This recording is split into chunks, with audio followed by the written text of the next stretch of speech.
এই শহরের প্রতি বর্ষায় আমি প্রেমে পড়ি। আমি প্রেমে পড়ি একজোড়া কাজল চোখের। ঠিক সন্ধ্যাবেলায় ঝুম বৃষ্টি হলে আমি দাঁড়িয়ে যাই নীল জানালায়। আমায় এমন ভিজতে দেখে রেগে যাও তুমি। ঠিক তখনই রাগ ভাঙাতে হাতে তুলে নেই এক জোড়া হলুদ কদম। তোমার কাজল চোখ রাগ ভেঙে লজ্জাবতী হয় ভালোবাসায়। এই শহরের প্রতি বর্ষায় আমি প্রেমে পড়ি।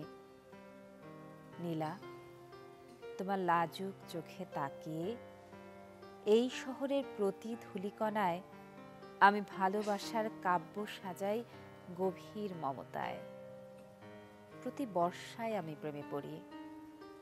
প্রেমে পড়ি এক জোড়া নিষ্পাপ কাজল চোখের, যেই চোখ হাতে হাত রাখলেই প্রেমে পড়ে যায়, চোখে চোখ রাখলেই ভুলে সব অভিমান। প্রিয় চোখ কিংবা বর্ষা কবিতার শিরোনাম, কবি মুহতাসিম ত্বকী। আমন্ত্রণ সবাইকে কেওয়াইস্টিল সকাল 24-এ।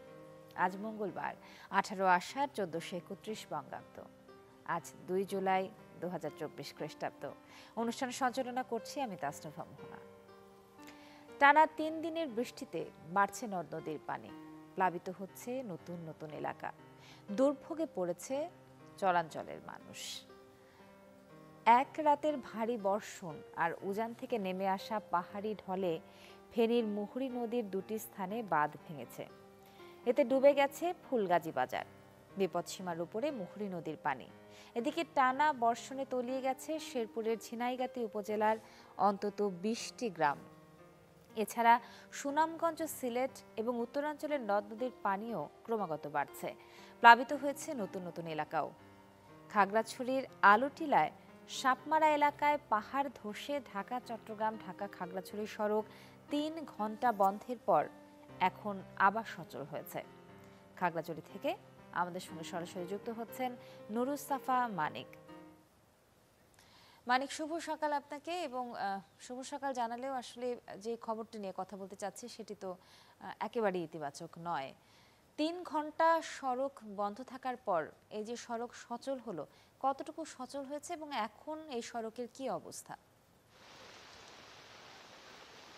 তাসনুভা, দেখুন, আমি এখন আছি যে খাগড়াছড়ি ঢাকা এবং খাগড়াছড়ি চট্টগ্রাম যে সড়ক রয়েছে, আঞ্চলিক সড়ক, সেই আঞ্চলিক সড়কের 0 মাইল এলাকায়। আমি যদি একটু দেখানোর চেষ্টা করি, এখন থেকে 8 ঘন্টা আগে অর্থাৎ 7:30টার দিকে কিন্তু ফায়ার সার্ভিসের এবং স্থানীয়রা এবং যারা পরিবহন শ্রমিক রয়েছেন তারা কিন্তু এই সড়কটি যে জায়গায় অর্থাৎ আলোটিলা সাপমারা যেখানে যে পাহাড় ধসে পড়ে যে যান চলাচল বন্ধ হয়ে গিয়েছিল সেই সড়কটি কিন্তু সচল করেছে এবং এই সড়ক সচল করার পর থেকে কিন্তু যান চলাচল স্বাভাবিক হয়েছে। আমি যদি একটু দেখানোর চেষ্টা করি, যদি আমার ক্যামেরার সাহায্যে যদিও বৃষ্টি এত ভালো দেখা যাচ্ছে না, তারপর আমি যদি একটু দেখানোর চেষ্টা করি, এই যে খাগড়াছড়ি চট্টগ্রাম এবং খাগড়াছড়ি ঢাকা যে সড়ক, সেই সড়কে যে আলোটিলা সাপমারা এলাকায় যেসব পরিবহন আটকা পড়েছিল পাহাড় ধসের ফলে, সেই সব সড়ক থেকে আটকা পড়া পরিবহনগুলো কিন্তু শহরের দিকে অর্থাৎ খাগড়াছড়ি শহরের দিকে কিন্তু আসতে শুরু করেছে এবং যে যান চলাচল পুরোপুরি স্বাভাবিক বলে আমাদেরকে জানিয়েছেন খাগড়াছড়ি ফায়ার সার্ভিসের যিনি উপসহকারী পরিচালক রয়েছেন, তিনি আমাদেরকে জানিয়েছেন যে খাগড়াছড়ির যে আলোটিলার যে জায়গায় অর্থাৎ সাপমারার যে স্থানটি যে পাহাড় ধসে পড়ে যান চলাচল বন্ধ ছিল প্রায় 3 ঘন্টার মতো, সেই জায়গাটি পুরোপুরি এখন যান চলাচলের উপযোগী রয়েছে এবং স্বাভাবিক হয়েছে বলে আমাদেরকে ফায়ার সার্ভিসের পক্ষ থেকে কিন্তু নিশ্চিত করা হয়েছে। এবং শুধুমাত্র এই আলোটিলার সাপমারা এলাকায় নয়, গত রাত থেকে যে ভারী বর্ষণ এখনো অব্যাহত রয়েছে, সেই বর্ষণের ফলে কিন্তু খাগড়াছড়ির সদরের বিভিন্ন স্থানে পাহাড় ধসের ঘটনার খবর আমরা পেয়েছি। তবে পাহাড় ধসে এখনো পর্যন্ত হতাহতের কোনো তথ্য আমাদের কাছে নেই এবং পাহাড় ধসের পাশাপাশি ভারী বর্ষণের ফলে চেঙ্গি এবং মানি নদীর পানি কিন্তু হু হু করে বাড়তে শুরু করেছে এবং চেঙ্গি নদীর পানি বেড়ে খাগড়াছড়ি সদরের বিভিন্ন অঞ্চলে কিন্তু পানি ঢুকতে শুরু করেছে এবং একই অবস্থা পানছড়ি, ডিগিনালার কিন্তু মানি নদীর পানি বেড়ে কিন্তু ডিগিনালার, কবাখালী, মেরুন সহ বিভিন্ন ইউনিয়নে কিন্তু পানি ঢুকতে শুরু করেছে। এর ফলে প্রায় হাজার হাজার মানুষ দুর্ভোগে রয়েছে। তাসনুভা, ধন্যবাদ আপনাকে আমাদেরকে সাথে থাকবার জন্য এবং আপডেট জানানোর জন্য। স্বভাবতই প্রিয় দর্শক, আগামী 5 জুলাই পর্যন্ত অব্যাহত থাকছে বৃষ্টি এবং এই যে অব্যাহত থাকবে বৃষ্টি, সতর্ক সংকেত, সমুদ্রে সতর্ক সংকেত জানানো হয়েছে, 3 নম্বর সতর্ক সংকেত জানানো হয়েছে। ভারী বর্ষণে নদ নদীর পানি বেড়ে যাবার ফলে ক্ষতিগ্রস্ত হচ্ছে উত্তরাঞ্চল এবং দক্ষিণাঞ্চলের নদ নদী পার্শ্বস্থ এলাকাবাসী। পার্বত্য এলাকায় ভূমি ধসের শঙ্কা জানিয়েছে আবহাওয়া অধিদপ্তর। চলুন তবে এবারে চলে যাই কক্সবাজারে এবং কক্সবাজারে জানাচ্ছি আপনাদেরকে আবহাওয়ার আপডেট। আজিম নিহাদ আছেন আমাদের সঙ্গে। আজিম, শুভ সকাল আপনাকে। কক্সবাজারে 3 নম্বর সতর্ক সংকেত জারি করা হয়েছে এবং এই ভারী বর্ষণের ফলে কক্সবাজারের এলাকাবাসী কতটা ক্ষতিগ্রস্ত হচ্ছে এবং সুদূর ভবিষ্যতে আসলে কি পরিস্থিতি জানতে চাই হতে পারে।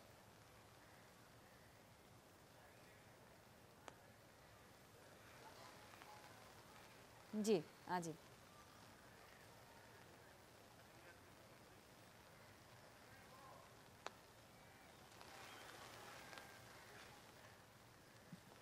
কক্সবাজারে গত কয়েকদিন ধরে বৃষ্টিপাত হচ্ছে এবং এই একনাগাড়ে বৃষ্টিপাতের ফলে এখনো কিন্তু গত 3 দিন ধরে সূর্যের কোনো দেখা পাওয়া যায়নি। ফলে কক্সবাজারের বৃষ্টিপাতের গত চলতি মৌসুমের সর্বোচ্চ বৃষ্টিপাত কিন্তু গত কয়েকদিনে রেকর্ড করা হয়েছে। এর ফলে কক্সবাজার শহরের আশপাশ এবং উখিয়া রয়েছে এবং বেশ কয়েকটি উপজেলায় পাহাড় ধসের চরম ঝুঁকি তৈরি হয়েছে। আপনি জানেন যে এই চলতি মৌসুমের শুরুতেই কক্সবাজারে পাহাড় ধসের ঘটনায় উখিয়ার রোহিঙ্গা ক্যাম্পে একই দিনে 10 জনের মৃত্যু হয়েছে এবং কক্সবাজারের শহরের এর কয়েকদিন পরে কক্সবাজার শহরের একদম প্রাণকেন্দ্রে বলা যায় সেখানে আরো 2 জনের মৃত্যু হয়েছে। ফলে এবার বর্ষার একদম ধাক্কার শুরুতেই কিন্তু মৃত্যুর মিছিল পড়ে গিয়েছিল পাহাড় ধসে এবং এই পাহাড় ধস রক্ষার জন্য জেলা প্রশাসন এবং স্থানীয় প্রশাসনের পক্ষ থেকে আমরা বিভিন্ন সময় দেখেছি যে তারা মাইকিং করছে এবং সচেতন করছে লোকজনকে, অনিরাপদ অবস্থায় যারা আছেন তাদেরকে সরিয়ে নিয়ে যাওয়ার চেষ্টা করা হচ্ছে। কিন্তু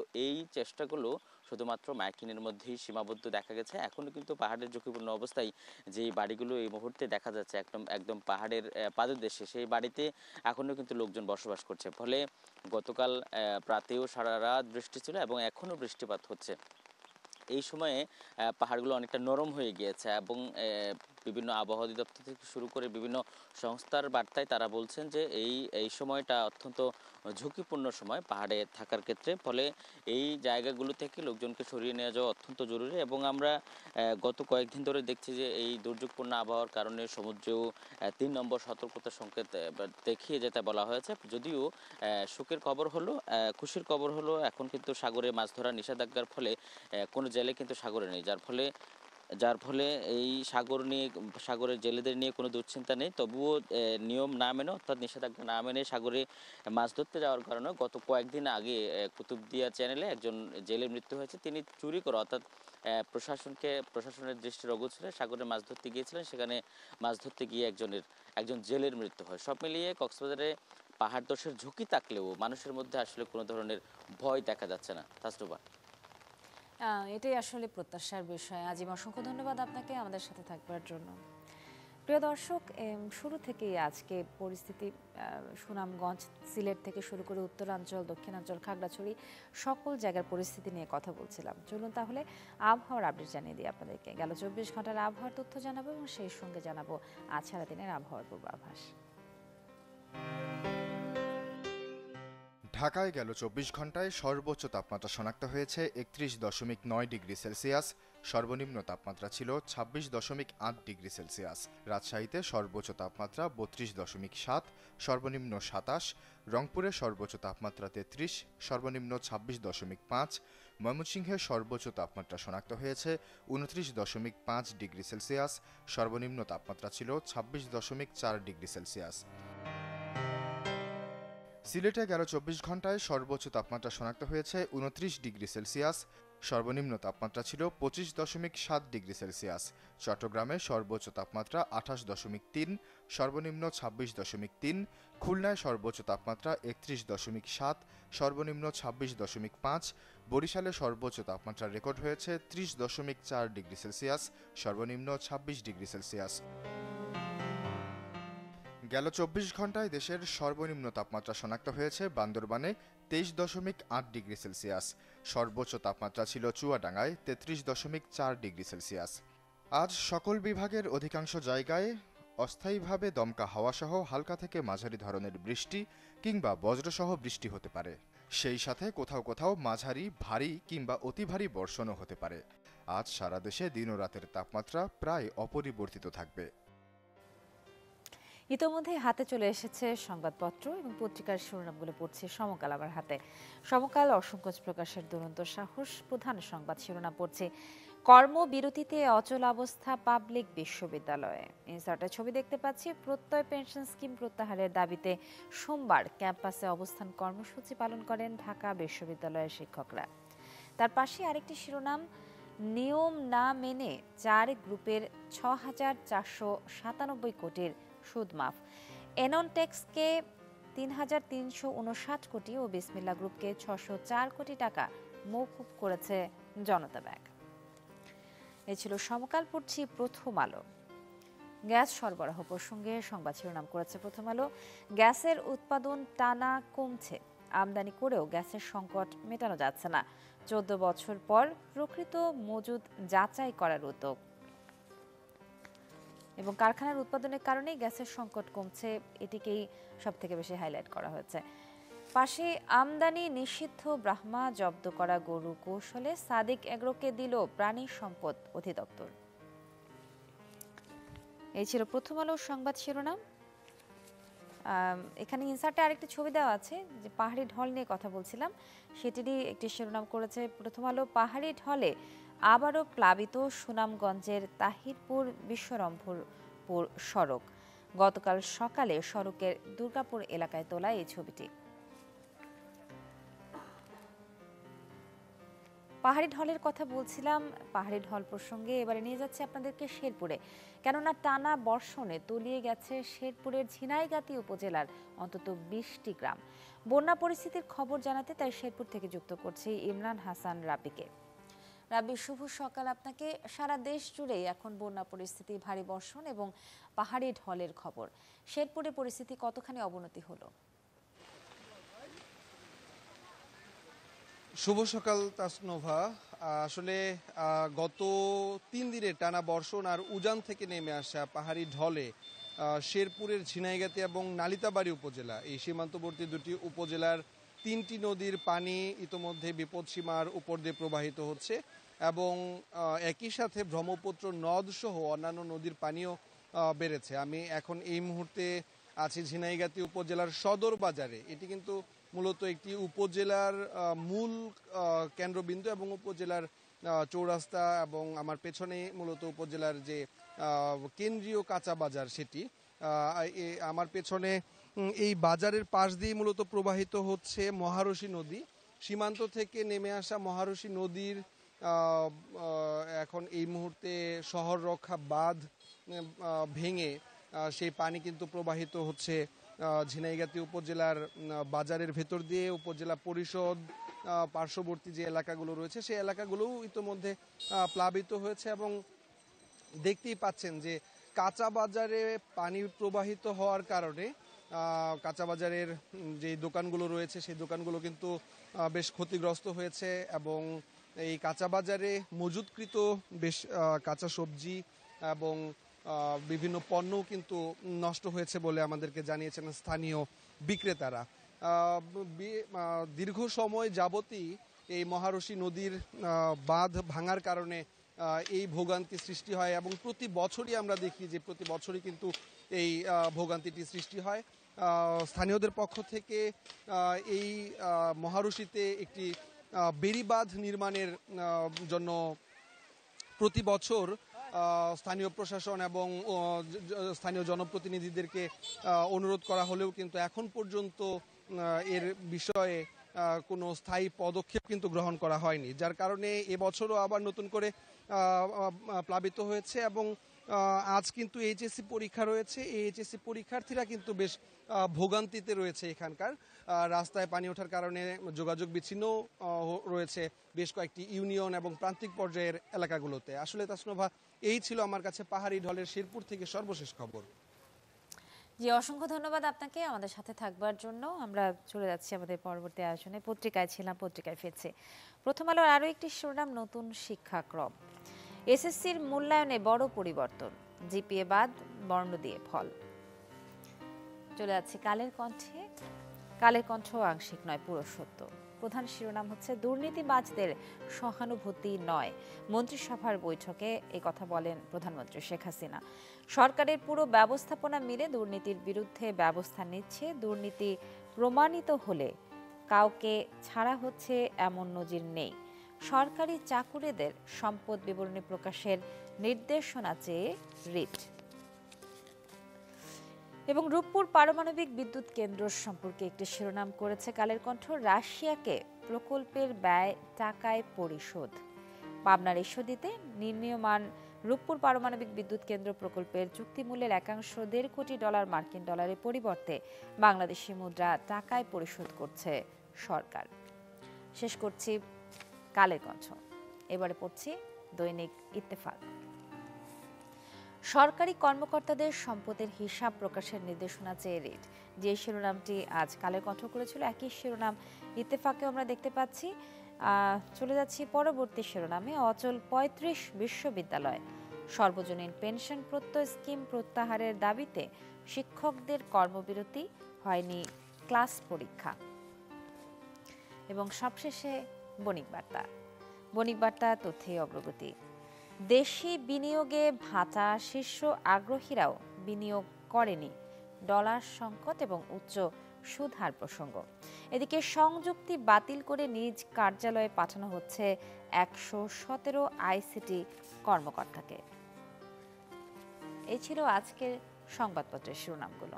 যথারীতি সময় হলো বিজ্ঞাপন বিরতি। দেখছেন কেওয়াই স্টিল সকাল 24। ফিরছি এক্ষুনি।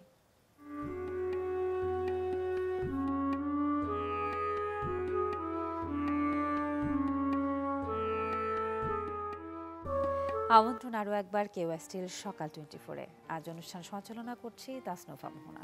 প্রিয় দর্শক, জন্মদিনের অনেক অনেক শুভেচ্ছা ও অভিনন্দন। আজ যাদের জন্মদিন, এই বৃষ্টি ভেজা সকালে শুধুমাত্র আপনাদেরকেই অভিবাদন নয়, সেই সব মানুষদেরকে স্মরণ করতে চাই যারা কিংবদন্তি, যারা পৃথিবীর বুকে হয়ে আছেন স্মরণীয় তাদের কৃতকর্মের মধ্য দিয়ে, এবং জানবো তাদের মধ্যে কাদের কাদের আজকের দিনে জন্মদিন।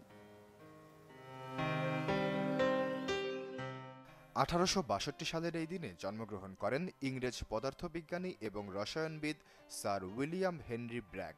তিনি ছেলের সাথে যৌথভাবে 1915 সালে পদার্থবিজ্ঞানে নোবেল পুরস্কার লাভ করেন। তার গবেষণার বিষয় ছিল এক্স রশ্মির সাহায্যে কেলাস গঠনের বিশ্লেষণ। 1877 সালের এই দিনে জন্মগ্রহণ করেন নোবেলজয়ী জার্মান কবি এবং চিত্রকর হেরমান হেস। তিনি পরবর্তীতে সুইজারল্যান্ডীয় নাগরিক হন। তার সবচেয়ে বিখ্যাত সাহিত্যকর্মগুলির মধ্যে রয়েছে স্টেপেনউলফ, সিদ্ধার্থ এবং দ্য গ্লাস বিড গেম। 1923 সালের এই দিনে জন্মগ্রহণ করেন নোবেলজয়ী পোলিশ কবি এবং প্রাবন্ধিক ভিসোভাভা সিম্বরস্ক। তাকে পোলিশ রোমান্টিক কবিতার নায়িকা বলা হয়। তার কাজ ইউরোপীয় ভাষায়, সেই সাথে আরবি, হিব্রু, জাপানি, ফার্সি কিংবা চীনা ভাষায় অনুবাদ করা হয়েছে। নোবেল কমিটি পুরস্কার প্রদান সংক্রান্ত ঘোষণাপত্রে স্বনামধন্য এ কবিকে কাব্যজগতের মোজার্ট হিসেবে অভিহিত করেন। 1990 সালের এই দিনে জন্মগ্রহণ করেন অস্ট্রেলিয়ান অভিনেত্রী মার্গো এলিস রবি। 2013 সালে বড় পর্দায় রবির অভিষেক হয়। তার প্রথম চলচ্চিত্র হচ্ছে রিচার্ড কার্টিসের রোমান্টিক কমেডি ছবি অ্যাবাউট টাইম। 75তম গোল্ডেন গ্লোব পুরস্কারে শ্রেষ্ঠ সঙ্গীতধর্মী বা কমেডি চলচ্চিত্র অভিনেত্রী বিভাগে মনোনয়ন লাভ করেন রবি। পাশাপাশি তিনি 2017 সালে টাইম সাময়িকীর শীর্ষ 100 তালিকায় স্থান করে দেন। 1990 সালের এই দিনে জন্মগ্রহণ করেন চলচ্চিত্র অভিনেতা মোহাম্মদ শাখাওয়াত হোসেন নীরব। মডেলিং দিয়ে নীরব কর্মজীবন শুরু করেন। প্রথম দিকে বেশ কিছু নাটকে অভিনয় করার পরে চলচ্চিত্রে অভিনয় শুরু করেন। 2017 সালে তিনি সমীর খান পরিচালিত শয়তান ছবির মাধ্যমে বলিউডে পা রাখেন। এবারে নওগাঁর আমবাজারের প্রসঙ্গ। নওগাঁর আমবাজারে নৈরাজ্য যেন থামছেই না। 52 কেজি মন হিসাবে ব্যবসায়ীদের কাছে আম বিক্রি করতে বাধ্য হচ্ছেন চাষিরা। বলছেন এমনিতেই এবারে আমের ফলন কম, তার উপর এভাবে চলতে থাকলে চরম ক্ষতির মুখে পড়বেন তারা। ব্যবসায়ীরাও দিলেন নানা অজুহাত। হারুনুর রশিদ চৌধুরীর রিপোর্ট, চলুন এনে দেখে আসি এবার একটি প্রতিবেদন। নওগাঁর সাপাহারের আমের বাজার ভরা মৌসুম হওয়ায় বড় ব্যবসায়ীদের আনাগোনায় প্রতিদিনই মুখর থাকে বৃহত্তর এই বাজারটি। তবে এর মাঝেই ব্যবসায়ীদের নৈরাজ্যের শিকার হচ্ছেন আম চাষিরা। অভিযোগ 40 কেজি নয়, নিয়ম ভেঙে 1 মণ আমে 52 কেজি দিতে বাধ্য হচ্ছেন তারা। 48 এমন, সেখানে 52 তেমন নিচ্ছে, আবার ফের আম ভাঙে নিয়ে আসে, আবার 20 ক্যারেট নিয়েছিল, ওখান থেকে 8 ক্যারেট আম বাজে বাইর করে দেয়। বিভিন্ন প্রকার ভাবে আমকে বাছে, কোয়ালিটি করে, বলছে এটা চলবে না, এটা নিয়ে চলে যাও। আম চাষিরা বলছেন এবারে এমনিতেই ফলন কম, যতটুকু আছে তাও ঠিকঠাক বিক্রি করতে না পারলে লাভবান হওয়া সম্ভব নয়। আমটা বাজারে নিয়ে আসি ধরে রাখি, আম নষ্ট হয়ে যাচ্ছে, আর এখানে এসে তারা কিনছে না। 1 বিঘাতে প্রায় 60,000-70,000 আম বেচতাম, এখন মনে করো 30-40 হাজারও হয় না। এদিকে ক্যারেটের ওজনের অজুহাত দিলেন ব্যবসায়ীরা। দাবি বাছাই সহ বিভিন্ন প্রক্রিয়ায় আম নষ্ট হয়, 52 কেজিতে মন না ধরলে লোকসান হবে তাদের। ছোট বড় থাকে, আমরা তো আর এটা বাছাই করি না, আমরা ডালায় নিয়ে নিই। যদি আমরা 48 কেজিতে মন নেই, আমরা যে সাইজের মালটা দেখে কিনবো, আমরা ওই সাইজেরই মাল বেছে বেছে নেব। তাহলে কৃষকেরও লস, আমাদেরও সময় নষ্ট।